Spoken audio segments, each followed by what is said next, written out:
So, I attended last night's city council meeting discussing police budgeting, specifically reducing the police budget here in Norman, Oklahoma.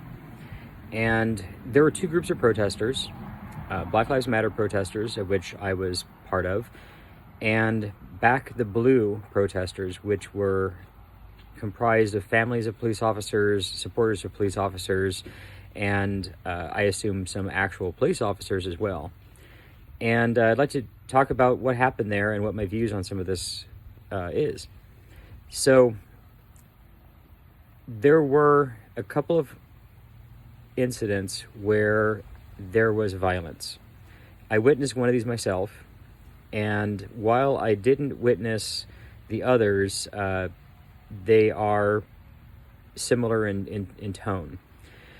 The one I witnessed was the Back the Blue members had put signs around and taped them on the walls saying Back the Blue.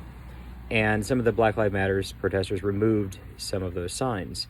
One particular person removed a sign and was punched by a Back the Blue supporter. He did this in front of a plainclothes police officer. He did this right there in front of another officer who was, in fact, in uniform. And several of us stood between that person and the Black Lives Matter protester to stop that person from pursuing further violence. He didn't strike anybody else, but the police reaction was to move him off to the side and protect him. And whenever I say protect him, I mean shield him from comments, even after he made a veiled threat of, "You'll get yours."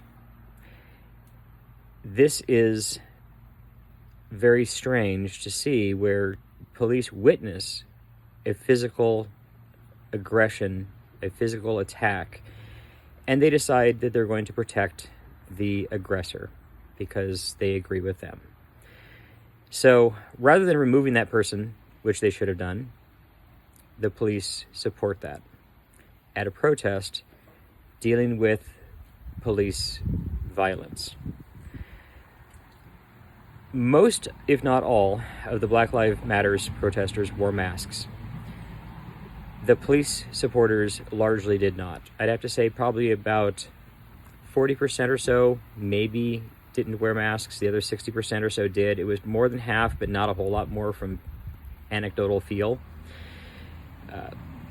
Even after the mayor and the city council members asked them to put them on, they refused. And it wasn't that they were not prepared. We brought masks, we offered them, and they said, "I'm okay." The problem here is that we are told that they care about the city. We are told that they care about the citizens of Norman and that all lives matter.